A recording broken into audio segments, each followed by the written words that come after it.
Hello everyone. Now there are many things that you need to look at before buying a property, especially an investment property. Some of the key points that must be taken into consideration which will affect the long-term capital growth of your property is the growth in population. Now you need to look at the past history of the suburb for as long as possible. If you can look up to 20 years, that's even better. Now, if you see a steady incline of the population, now that's a really good sign. Now, what you don't want to see is the decline in the population to other capital cities.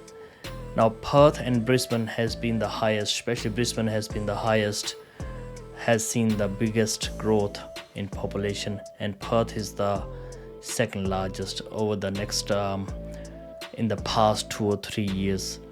Now, it doesn't mean that these are the only two cities that where you should invest.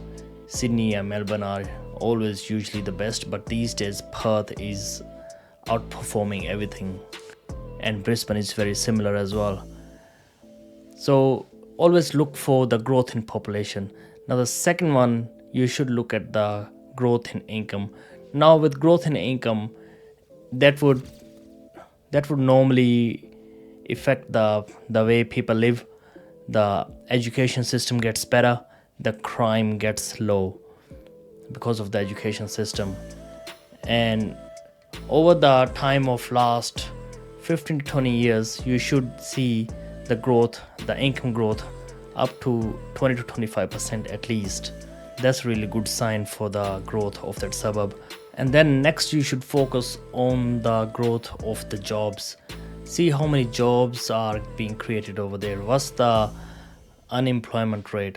Now with the unemployment rate, if you see suburbs with the high unemployment rates, it means they're going to be most likely those suburbs will have like more public housings, or they could be more delinquencies.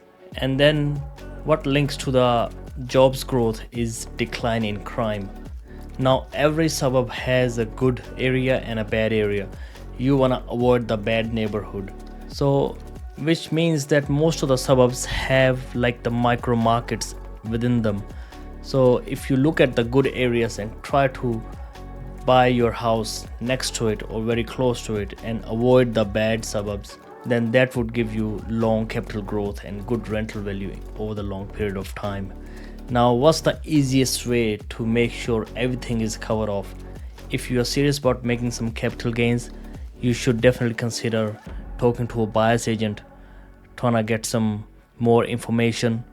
And the best thing you could do is hire them, so you could be stress-free while you can learn how exactly the things are done, and then you can look into buying property yourself with more knowledge. Or if you have seen the value that buyer's agents give, the money it could save you, all the stress, all the time it could save you a buyer's agent, then you can hire them again, and most likely you will avoid making the bad decision in a property.